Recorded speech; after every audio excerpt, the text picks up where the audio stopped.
Welcome to Acts of Awakening, a series of heartfelt conversations about the roles that we play, the masks that we wear, and the archetypes we embody. Acts of Awakening is a play place to unpack the moments in life that call us to change roles and dissolve masks, individuating us into the next version of ourselves. Together, we will explore the perspective of the cosmic play, inspiring soulful insights and a deeper understanding of the journey of becoming. Host Suri Sawyer is a certified death doula, Reiki healer, yoga guide, ancestral medicine practitioner, and multidimensional psychic. As a walking transmission, equal parts cosmic mirror, soul whisperer, and multidimensional midwife, she embodies the energy of a lucid dream, soft yet activating, grounded yet infinite. Suri weaves shadow and light without fear. Her essence feels like plant medicine incarnate. Her presence initiates recalibration and an invitation into introspection, remembrance, and sacred revolution. Now here's your host, Suri Sawyer.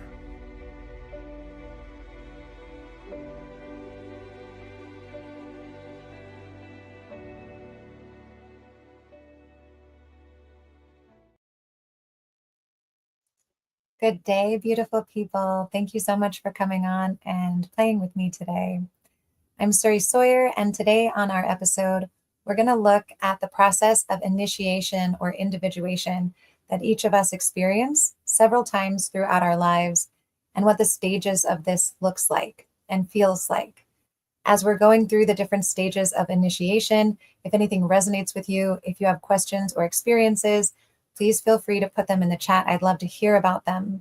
As we all collectively go through these processes, sometimes simultaneously as one big organism, while other times we're going through our individuation processes as individuals on our own timeline.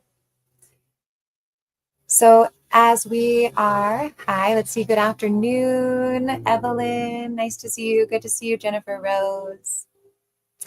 So I wanted to share with you guys a little bit about how I got into studying the archetypes, as well as looking into individuation and initiation, and having an incredible hunger to understand what it is and how our psyche operates.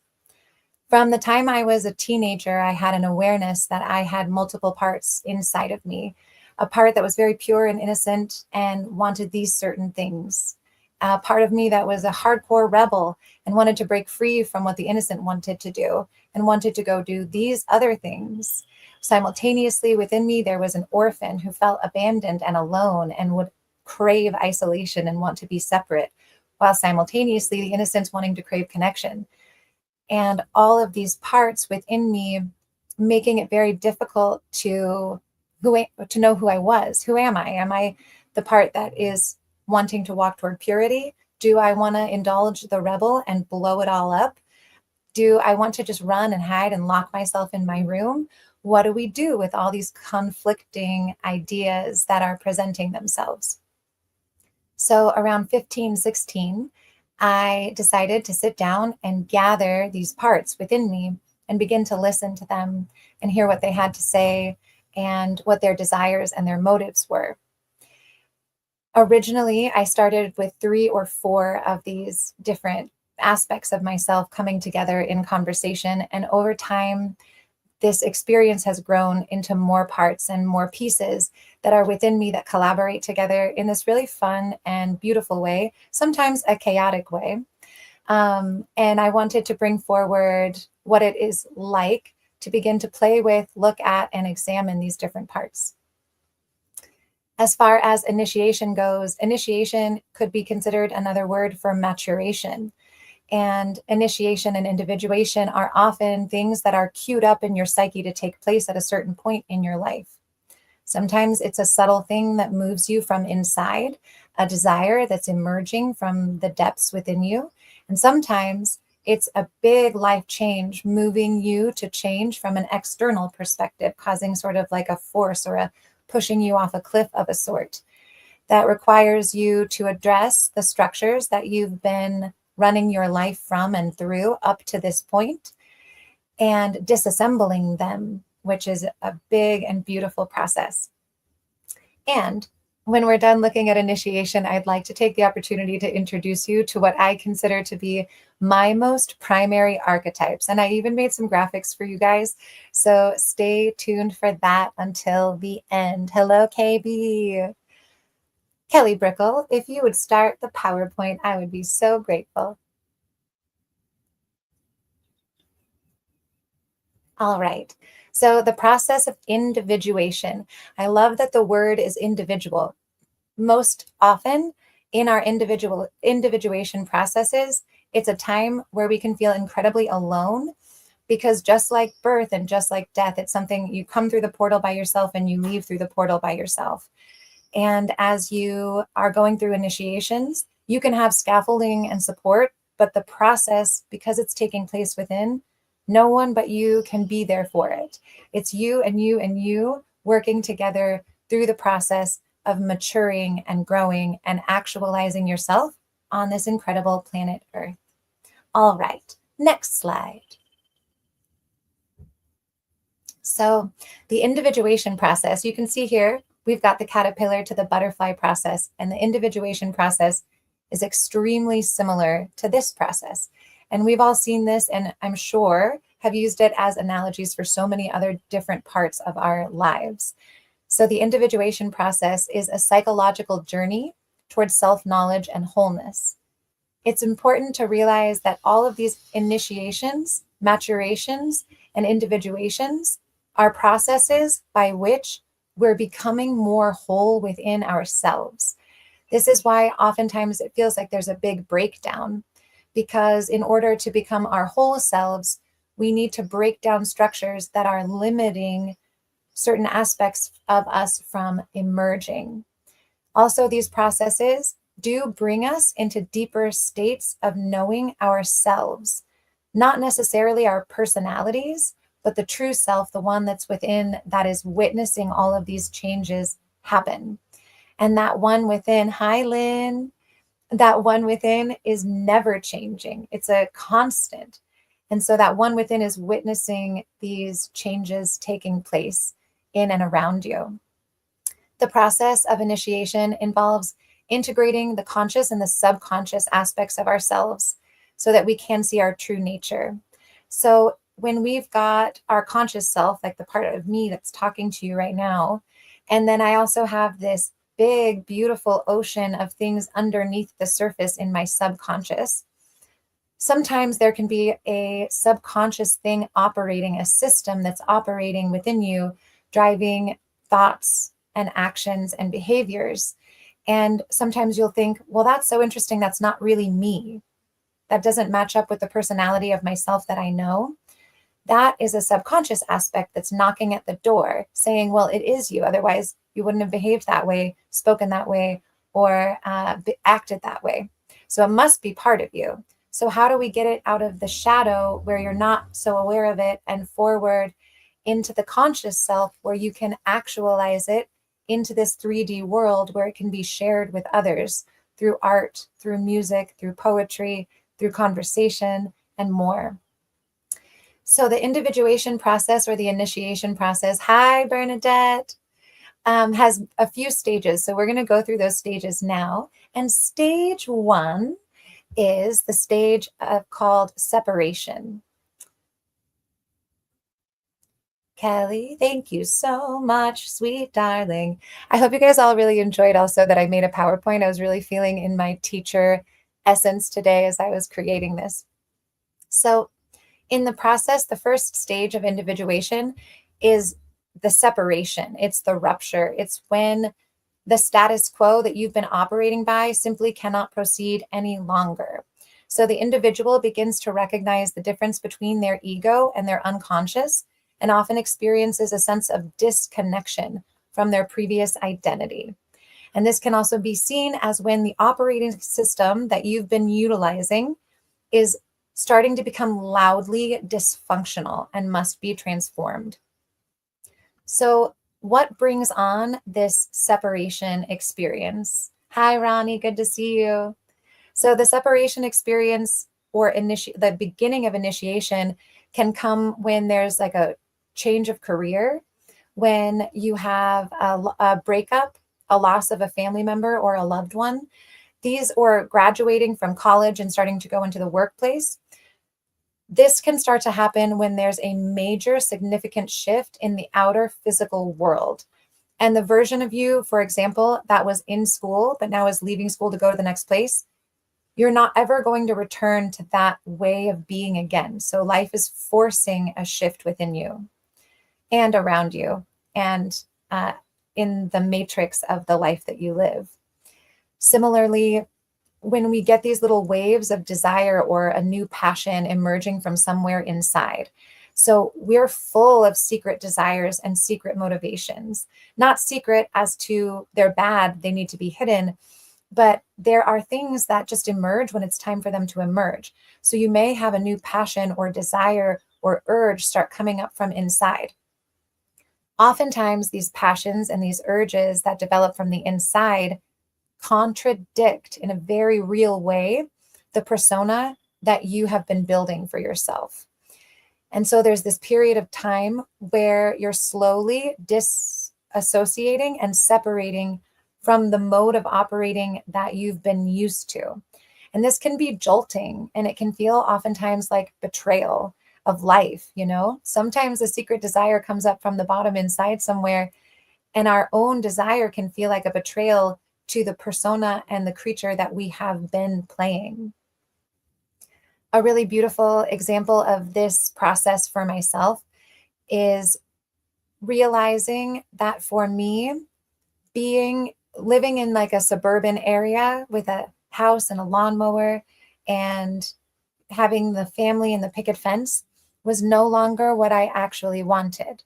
So I had spent my entire life believing and perceiving that I was going to grow up, I was going to get a job, I'm going to get married, I'm going to have kids, I'm going to have the picket fence, I'm going to have a lawnmower, I'm going to have my own blender. Don't worry, guys, I do have my own blender. And that was a dream of mine for so long.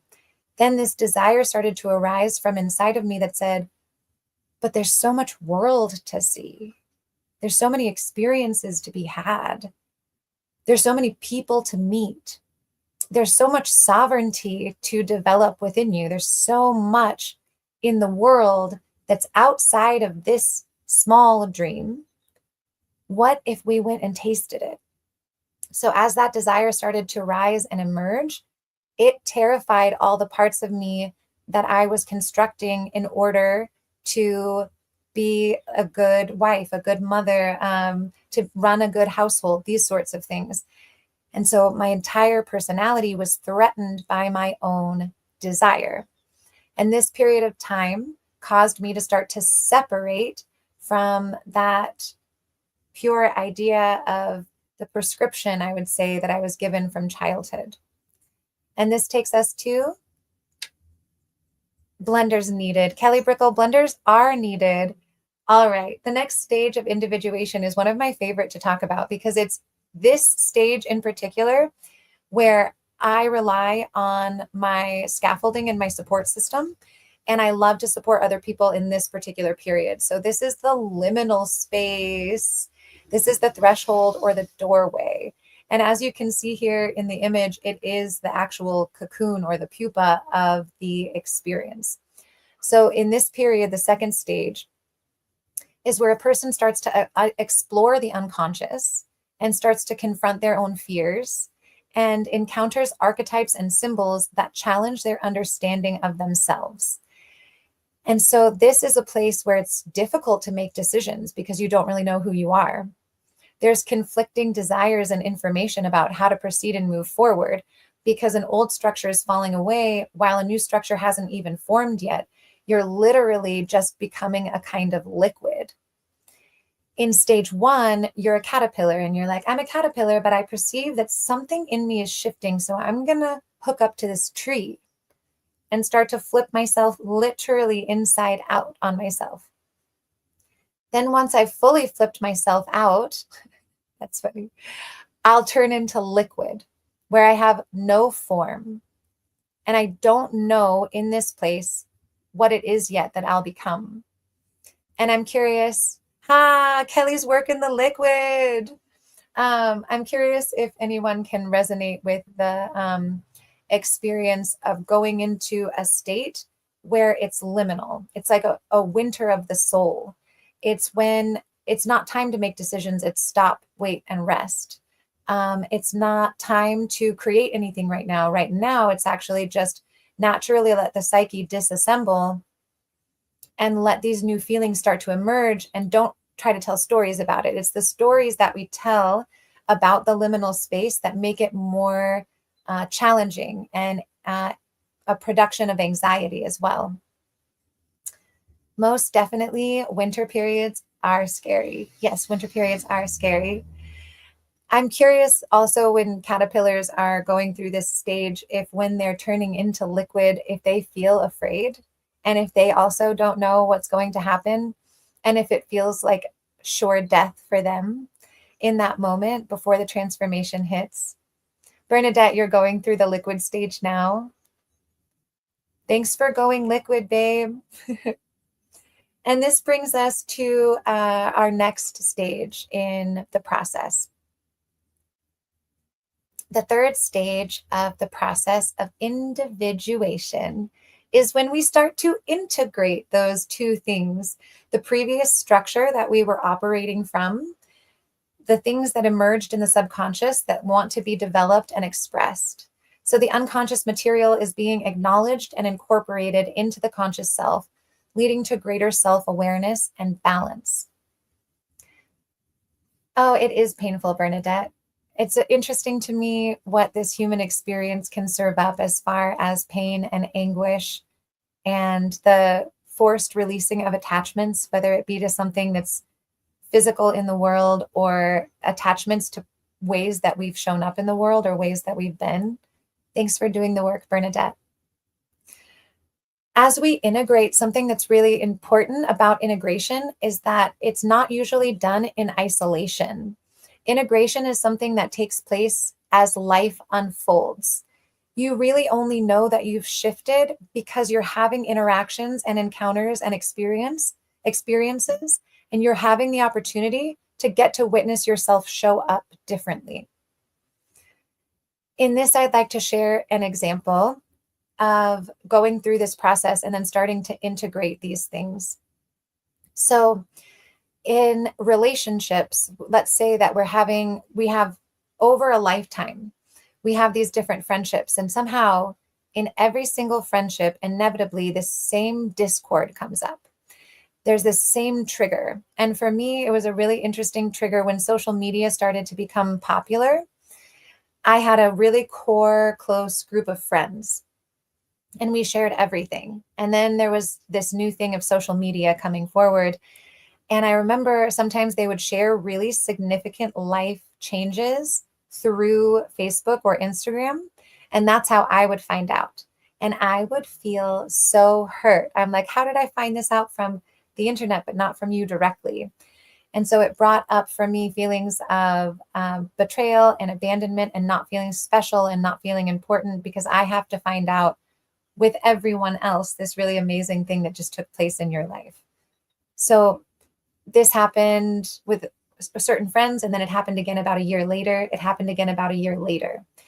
And eventually, as this trigger kept occurring for me, I needed to address what it was within me that was being hurt and wounded, the attachment that I had to being able to get that information first and how that made me feel special and important. And I started to have a break from an aspect of relating where I needed more validation from the people closest to me to feel like I was special. So I started to address that and started to release it and started to play with it. And then again, it happened. Some really important information came through the social medias. And the first time after going through a transformation, it still triggered me a little bit, but I was able to be like, okay, I'm noticing I'm handling this differently. It happened again a little bit later. Okay, this time it didn't even bother me. I just watched myself shift. So it wasn't by removing myself from social media. It wasn't by demanding that my friends tell me all of their important things before they posted on social media. The process and shift came from within myself. And slowly over time, through recognition and bringing my shadow forward so I could comfort it myself, into the point where now you can put whatever you want on social media, my best friends, and I will celebrate you, because that transformation and integration came through the actual practice of doing it in real time, in real life, in real relationships.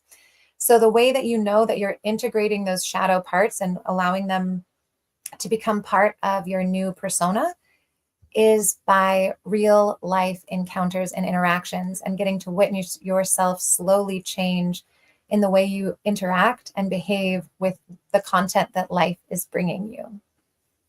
And the next stage of individuation, my friends. But first, Bernadette, what do you have to say? I don't have friends. It's the same patterns over and over. It's exhausting. I'm becoming friends with myself. Well, Bernadette, I'll tell you what, that relationship with you is always number one. And that is the relationship that you'll have forever.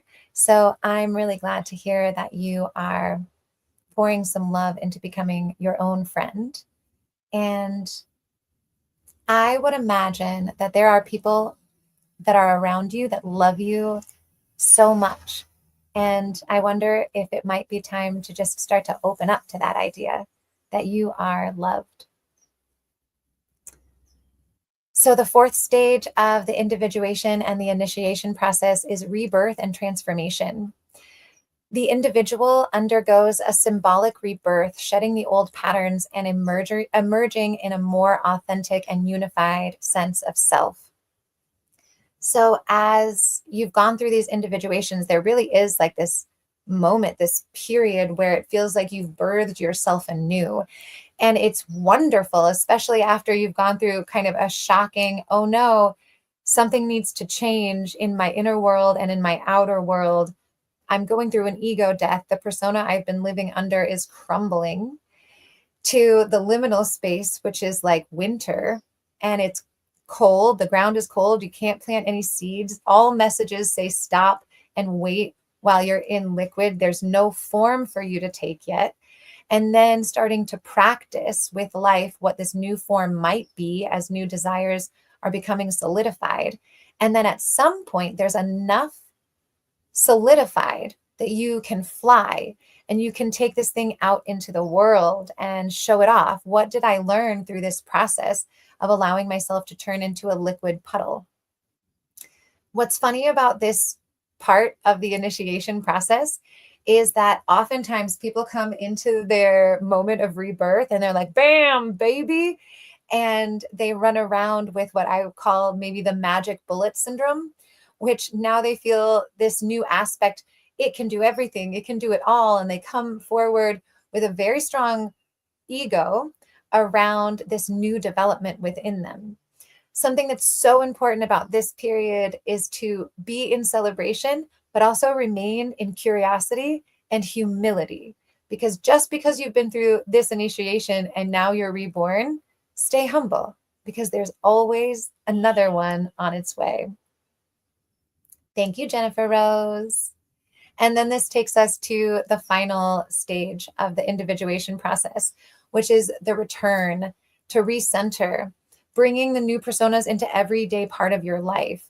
The new structures that you run under, they do the laundry with you. They do the dishes with you. They're with you during all your conversations. They're a natural part of the way that you start to express yourself in the world. And I chose to do the caterpillar eggs as the example of this for this reason. After this process, and you've been reborn, and now you come into the world and you're operating from this new operating system, it's time to create from that system. It's time to create new from that system. Create, again, music, poetry, a show like this one, create art, create a meal. Start to let the new operating system come through you in everything that you do, allowing that frequency to imbue itself into your life and help you form the surroundings around you based on the frequency that you've just newly established in your being. So I'd like to take a moment to talk to you guys about the individuation process and some symbology. So the individuation process is often associated with the butterfly and the caterpillar for obvious reasons. Another symbol of initiation that I absolutely adore is the snake and how the snake begins to shed its skin. So I'd like to share that with you now because it is so cool. I was in an incredible dark night of the soul where I was working through, I can talk about it now with clarity, but at the time I wasn't exactly sure what it was. But there was an aspect of my archetypical nature, my caregiver, and a little bit my orphan, that created dependencies so that I could feel important and special, and no one would abandon me if they need me, right? So this came loud in my face over and over and over and over again, this process that I was in where I was creating dependencies. People were dependent on me, and then there was this exchange of disappointment on both sides for both people. And this happened so many times in such a short period of time that I had no choice but to sit down in it and start asking really good questions about what the fuck was actually going on. So I got to see from my shadow, my subconscious, hey, you overcare and take over responsibility so that you can feel needed. And it's time to lay this to rest. And as I was going through the separation from that version of myself and into the liquid, I found myself for many hours a day watching videos of snakes shedding their skin. And if you haven't spent time doing that, I have a very high recommendation that you get on YouTube and you start watching snakes releasing their skin. So as the snake prepares to let the old skin go, the first thing that it does is it starts to bang its face against something, whether that be the ground or a tree or a stick. So a snake will just repeatedly bang its face against reality. We do the same thing in our psyche. So in this example that I'm sharing, where I was creating dependencies so that I felt needed, my psyche produced it in such a way that I got to see it 7 times in a row in a very rapid period of time. Each time I realized I was doing it, it was like banging my face against reality again and again and again. And I was breaking the mask that was created from this practice of creating dependencies. So as the mask began to break, then I began to undulate. So after the snake is able to break the initial skin on its face, it gets very still and starts to move its body in this undulating thing because the skin's not ready to come off yet. It has to loosen it first. And this can be akin to becoming liquid like a caterpillar. So there's this period of time where you are appearing very still with a slight undulation as you understand that some really big transformation is about to take place. After undulating and loosening the skin, then there really is just this period of total stillness that the snake has. And it waits and it waits. And then in a single instant, it shoots out as fast as it can go. And this is why snakes are considered one of the major symbols of transformation and change. And I see that Bernadette wrote over here that she's terrified of snakes. You had a few visions of snakes in your stomach. Big transformation for you coming, it sounds like. Thank you, Bernadette. And also thank you for painting while you watch. So the initiation process, we're all going through it at different times, sometimes again simultaneously. And whatever it is that you're going through, it's almost always queued up by your psyche and the universe and life to guide you through becoming more of yourself, by maturing into the better, best version of yourself. And this process never stops. Carl Jung often is referred or saying that our true individuated self, like where we're actually like feeling like we're sitting in our own frequency of who we are, doesn't happen until your 40s. And so from birth until your 40s, maybe even in your 50s, It's a series of building up personas, trying things on and letting them crumble, and then continuing this process until you've done it enough times that you know something about yourself.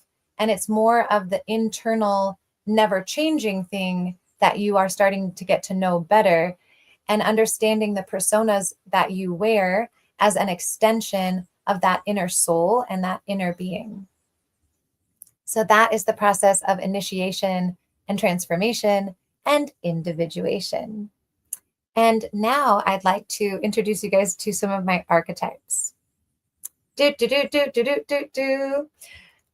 we're going through the archetypes, it would make me really happy if you guys also wanted to notice and observe if you have this archetype strongly within you, and if she has a name, because I'm going to introduce you to the ones that I'm most familiar with in myself and tell you their names as well.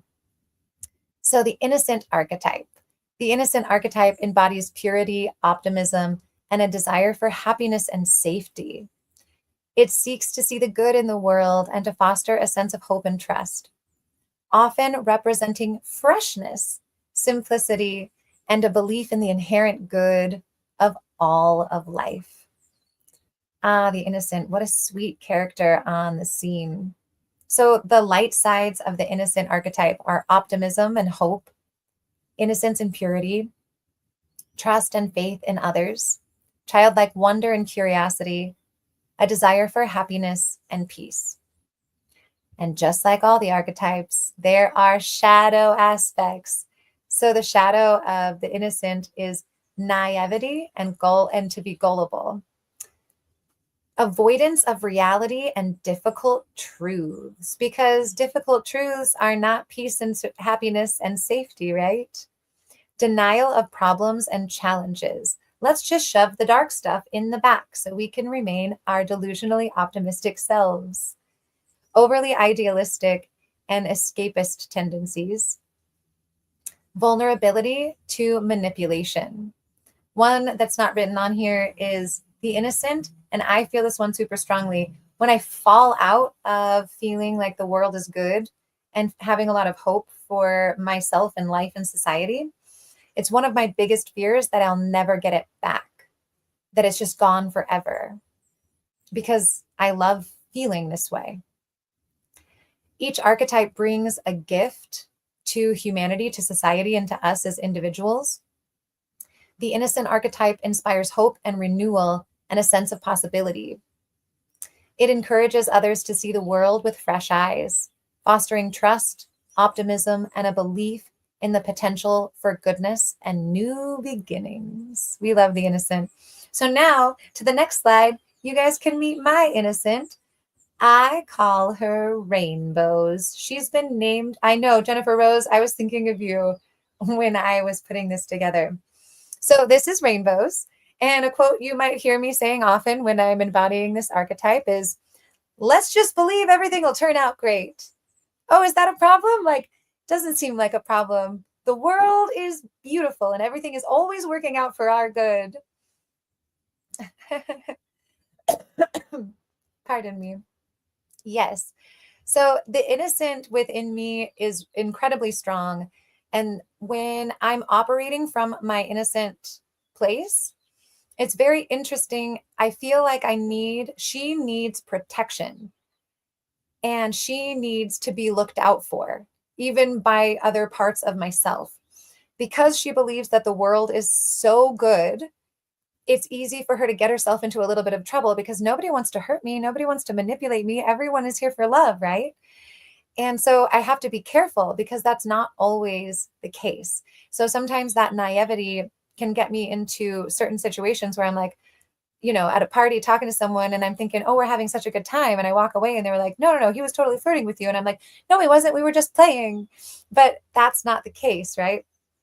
And so to help this archetype to stay balanced and to allow her to feel safe enough to believe that the world is safe, I needed to develop within myself a little bit more discernment. That's the medicine that the innocent needs, is discerning. And she also requires a lot of support from my inner warrior. It's through my inner warrior that I can cultivate enough safety and strength so that my innocent feels safe on earth. Hi, Sherry. KB, thanks. Yes, rainbows is amazing. Rainbows sounds like denial. Bernadette, you're not wrong. That's the shadow of the innocent. And I can share with you guys, I have been so guilty in my life of denying fundamental truths that were happening because I just wanted to believe everything would turn out really well. And keeping at bay and pushing away from me things like, hey, babe, this might not be the right path for you. No, it's fine. Like, it's very strong how the innocent can push away shadow and create these big push away these big massive signs that say you should turn left, but you're so hopelessly optimistic that you just proceed. And so it's something I think we all have to be careful with this particular archetype. So let's move on to another one that I find to be incredibly strong within me, which is the sacred orphan. Oh, the orphan. This one has been so strong in me since I was young. And one of the feelings that she brings often is like a really deep victim mentality for me. So the orphan archetype embodies feelings of vulnerability, longing for belonging, and a desire to overcome feelings of abandonment and alienation. It reflects a need for acceptance and connection, often arising from experiences of loss and hardship. Oh, I have a feeling all of us have felt that. Vulnerable, longing to belong, feeling abandoned and alienated, and desiring more than anything for connection and acceptance. The light sides of the orphan. So something I think is so cool is that it's through the orphan experience that we ever learn how painful it can be to be human. Without that sacred knowledge, it will be nearly impossible for us to have any kind of sympathy or compassion for another human or even for ourselves.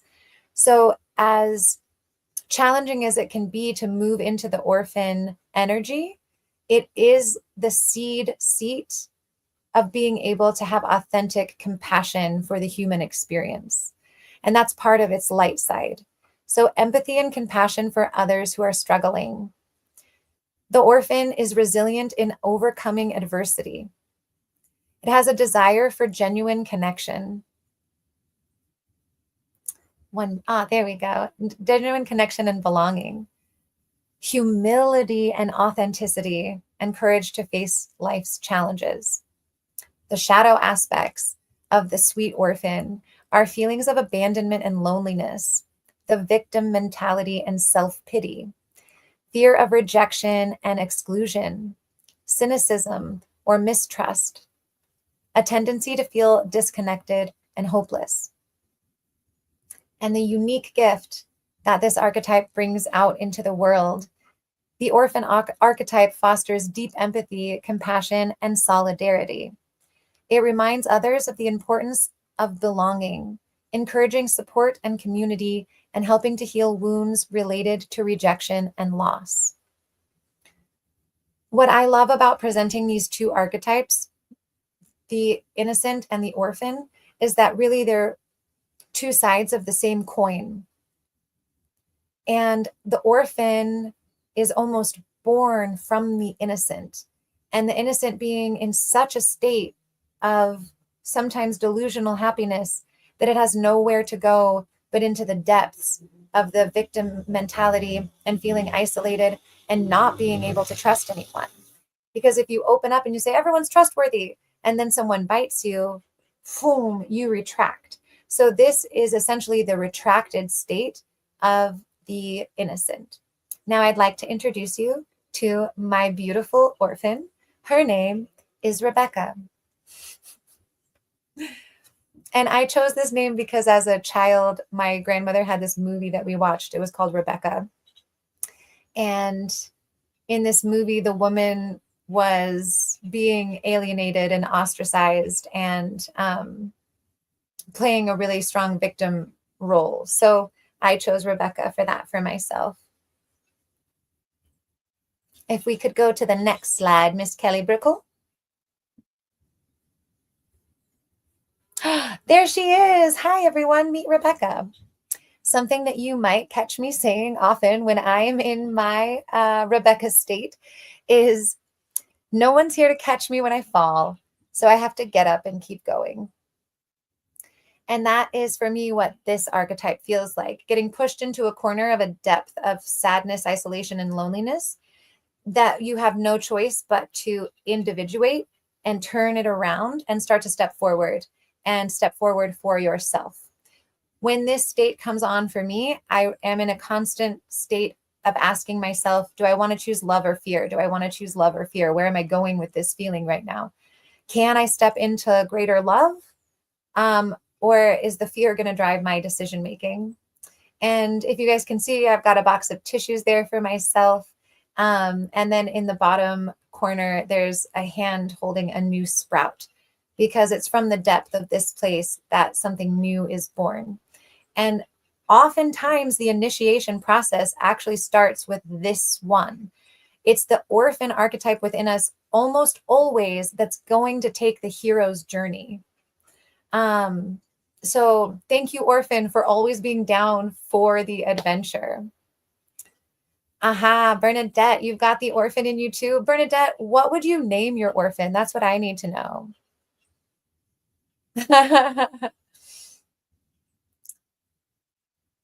And we'll move on to the next archetype that I feel very strongly within myself. And she is the magician. Hello, magician self. This aspect of me excites me so much. So the magician archetype embodies transformation, insight, and the power to manifest change. It harnesses knowledge, intuition, and unseen forces to create new possibilities and inspire wonder. The light sides of the magician bring transformation and renewal, uses insights and intuition to solve problems, inspires innovation and creative thinking, connects with deeper truths and universal energies, acts as a catalyst for positive change. All good things, yeah? But now to the shadow aspect of this one. Can be manipulative or deceive for personal gain. Over-reliance on secrets or hidden knowledge. Tendency to be aloof or detached from reality. Uses power irresponsibly or abusively. Risk of creating illusions or false promises. Brrr. For me, the magician feels like some kind of maturation of the innocent.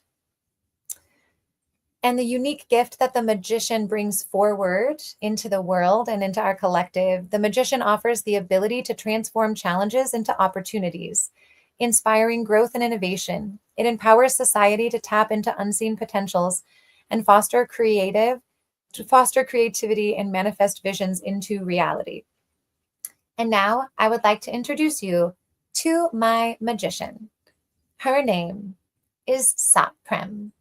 So we'll go on to the next slide where you can see me being a fabulous magician. KV, the magician is a good time. So here's my representation of myself as the magician. I wonder if you guys can see it. So what I'm holding up are vulture feathers. And it just so happened that in the moment this photo was being taken, I turned around and raised my vulture feathers to the sky. And these two vultures came and landed on the tree directly behind me.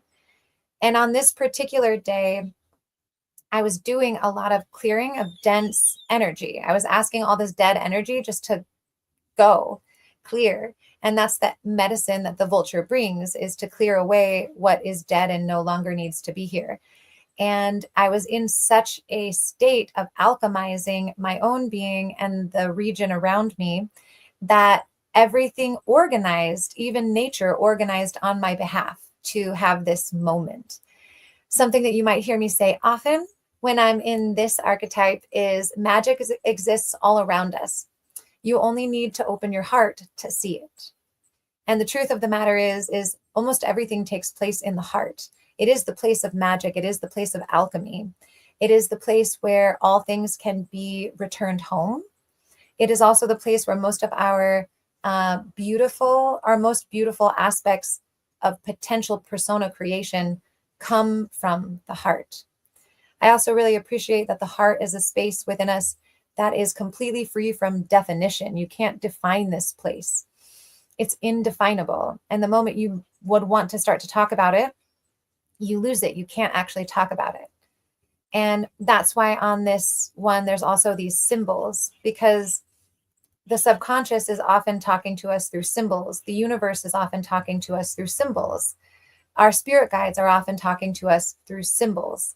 And it's the part of us that's the magician that knows how to be with the signs and the symbols that are coming forward through dreams or through the reality that we're experiencing, through speech, through pattern recognition. All of these things are symbols that are being used to communicate to us. And it's our magician that can find that and be with it, alchemize it, and learn from it.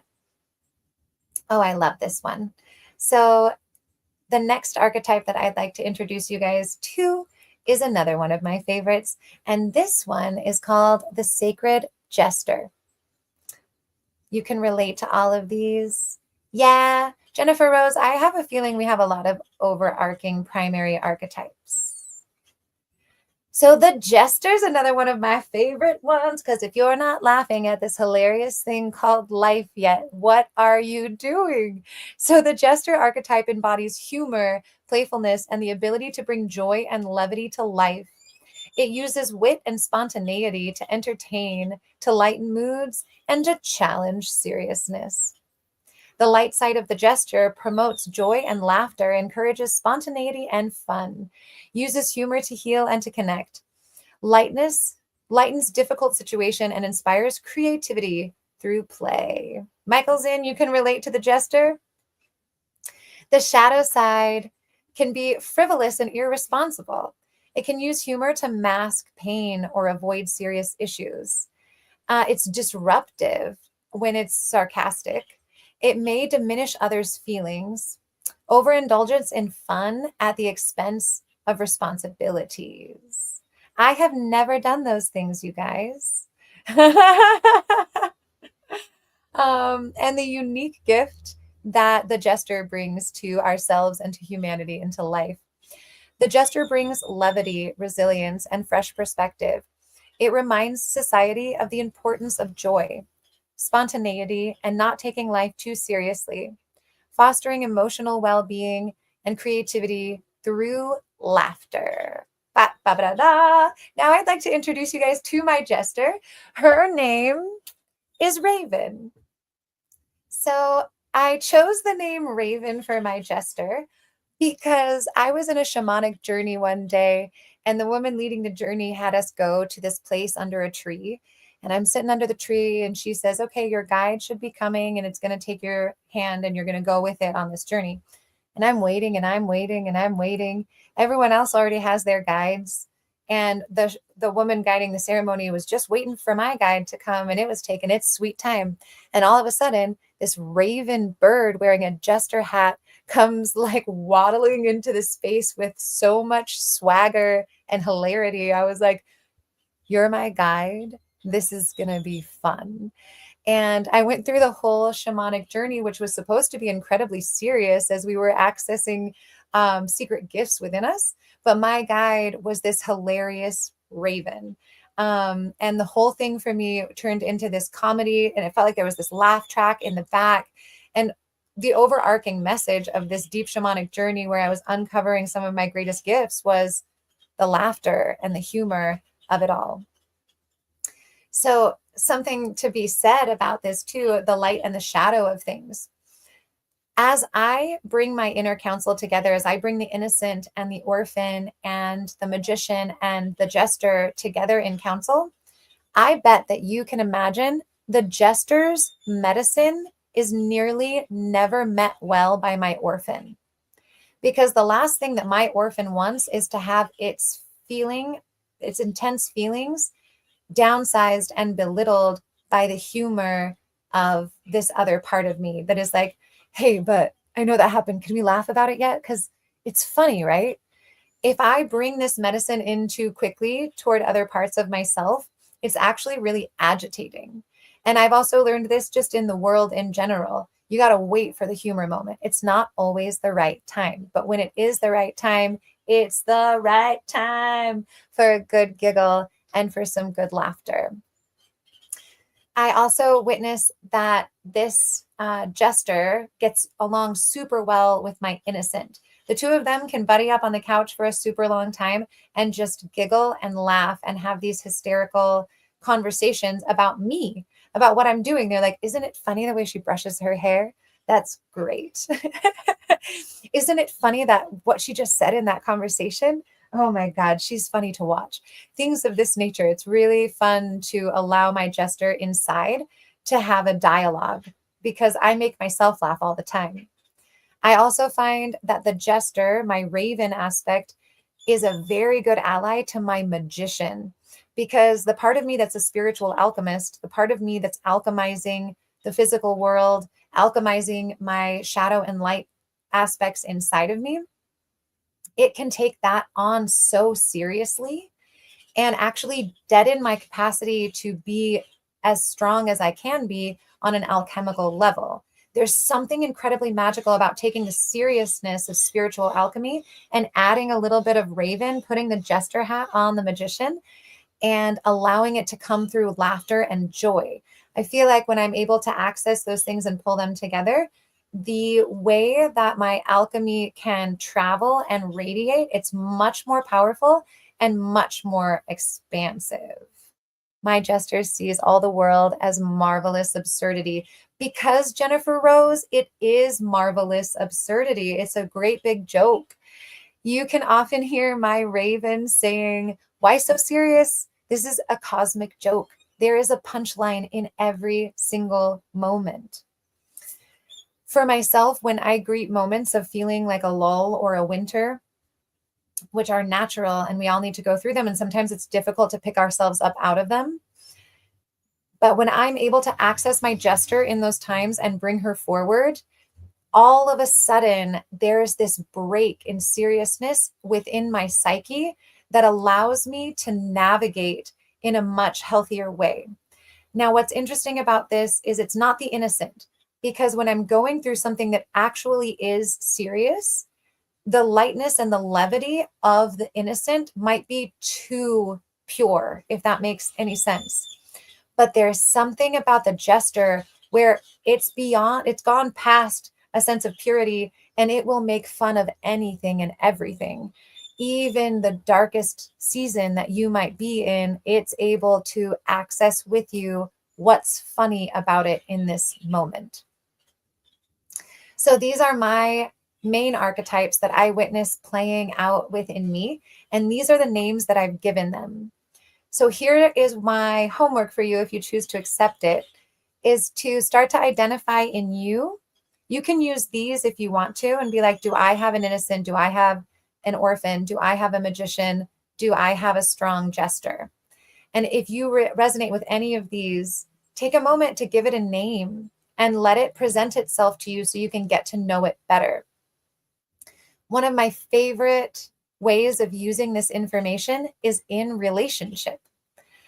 So if I'm in a real orphan feeling and I'm feeling defensive and vulnerable and sad and afraid and I need a hug, I can say to my friends and partners, Rebecca's here. I'm having a really strong Rebecca day. And I don't need to say anything else because my friends and partners and family members, they know Rebecca. So it's a very quick code to, oh, okay, that aspect of you is present. Let's be with that.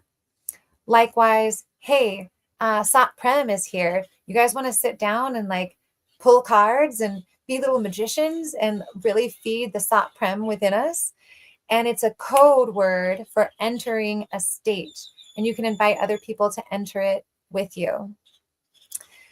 Thank you, Jennifer Rose, for being here also to witness all of the beautiful archetypes. So as you guys come up with your archetypes and their names, I look forward to being on here in 2 weeks.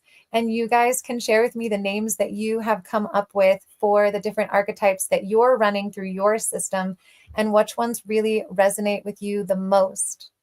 It has been a joy to be here with you today. It's been a joy to share with you about initiation, individuation, and the joyful, expansive world of archetypes. Have a beautiful night, you guys, and I will see you in 2 weeks.